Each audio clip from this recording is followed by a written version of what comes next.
Hello and welcome to the Confident Musicianing Podcast. My name is Eleanor and I am a British American oboist studying at the Royal Conservatoire of Scotland, literally my dream school. And it took me a long way to get there. I applied and auditioned for 12 schools in 3 different countries. It was a lot of hard work, but oh my gosh, so worth it. I want you to have the confidence to work hard in achieving your goals. So come with me as we go on this journey together. So sit down, pull up a chair, take a seat, or if you're on the go, welcome to the Confident Musicianing Podcast.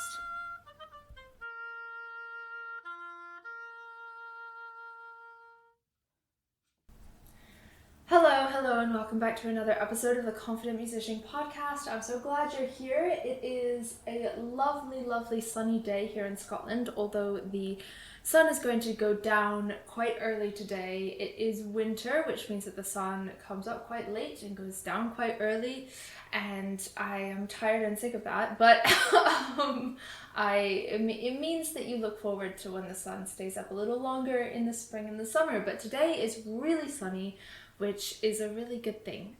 It's a nice thing to have. So that's kind of the vibe that we have currently. And I thought, this is a great day to talk to you about something I think is really important to talk about. I recently had kind of an experience where I couldn't really practice for a few days, and it reminded me that I haven't really talked about this on the podcast, and that it is important to talk about, and that's giving yourself grace when you can't practice. When you can't practice for a certain amount of time, or maybe you can only practice a little bit, maybe not as much as you have in the past, etc. And not beating yourself up for it, because the more you beat yourself up for it, the harder it is to actually get to a place where you can practice more. Right? Or the harder it is to practice efficiently with the limited practice time that you have. So that's what this episode is about. So basically, the reason why we're talking about this, or a recent experience I had, was I had a week of madness. I started the week with a migraine. I get migraines, and when I get migraines, I tend to, it's not just a headache, right? I lose my vision, partially.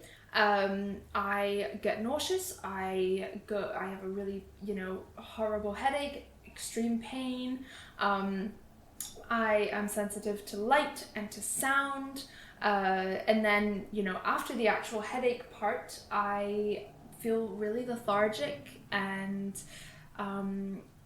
just like a shell of myself for a few days afterwards. And so that's what happened. I was going for a walk, and all of a sudden I couldn't see out of one eye, and I thought, oh my gosh, I know what's gonna happen. I couldn't see out of one eye, so I went right home, and I just went to the couch and I fell asleep, and because I knew what was happening, and I knew that if I pushed my body it would be even more painful.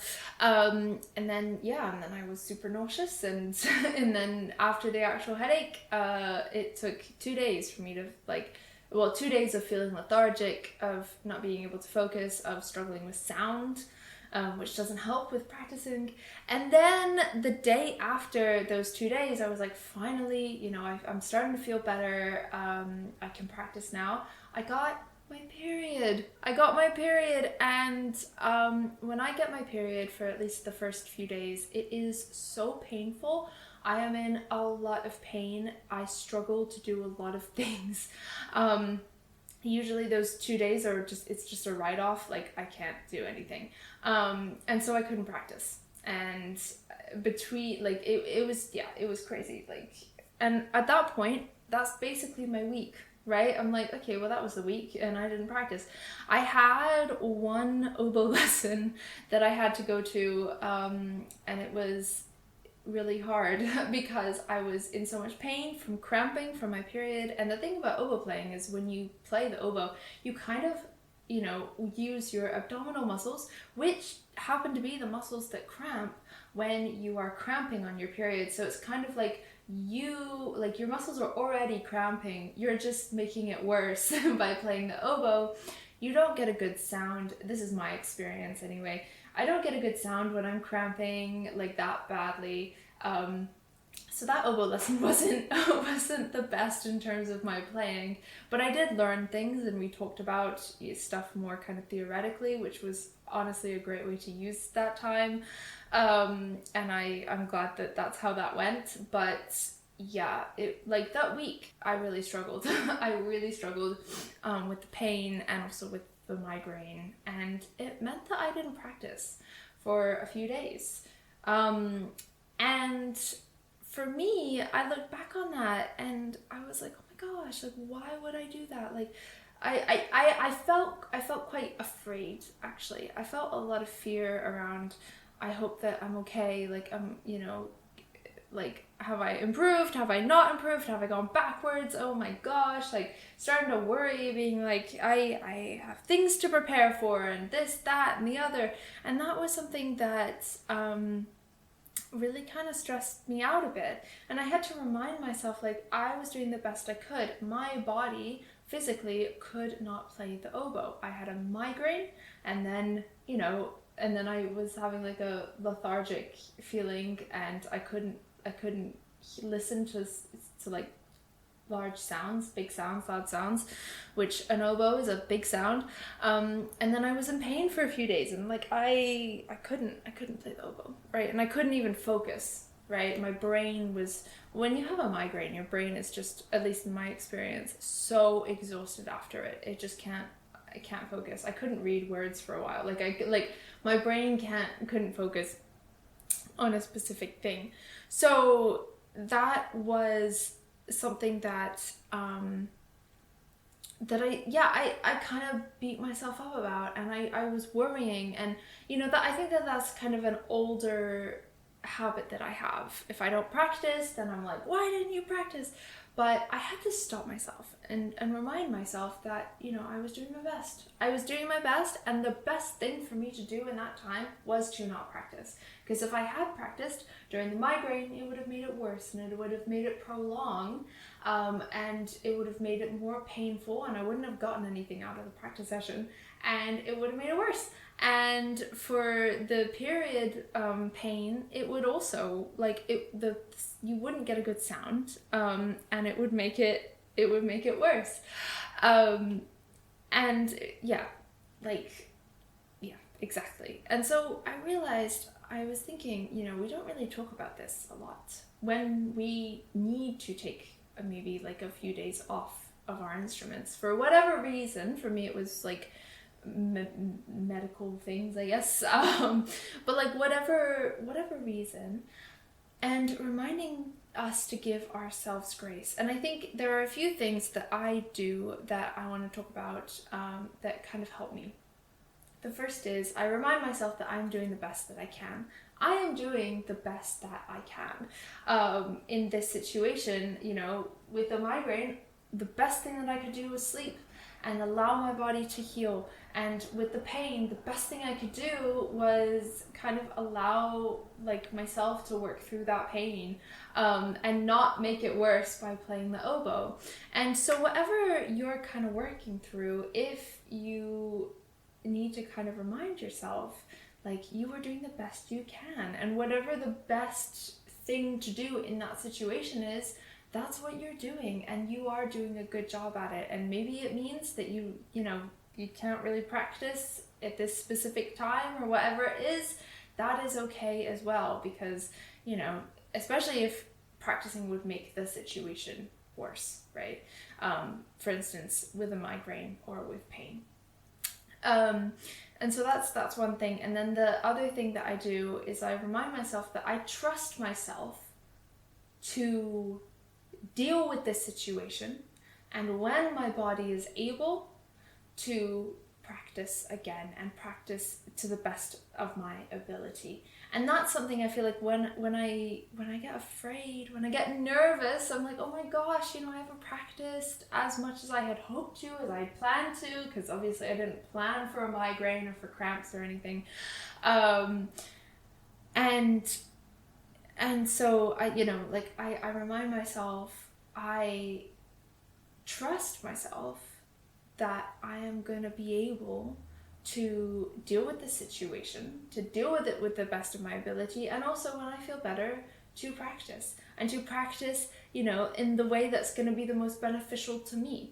I think it's important to remember we are humans, and when our bodies say no, we need to respect that, right? We need to respect that when our bodies are like, I'm not up for practicing right now.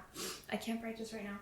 Now, there is something if let's say your physical body, for instance, sometimes I get pain with my wrists.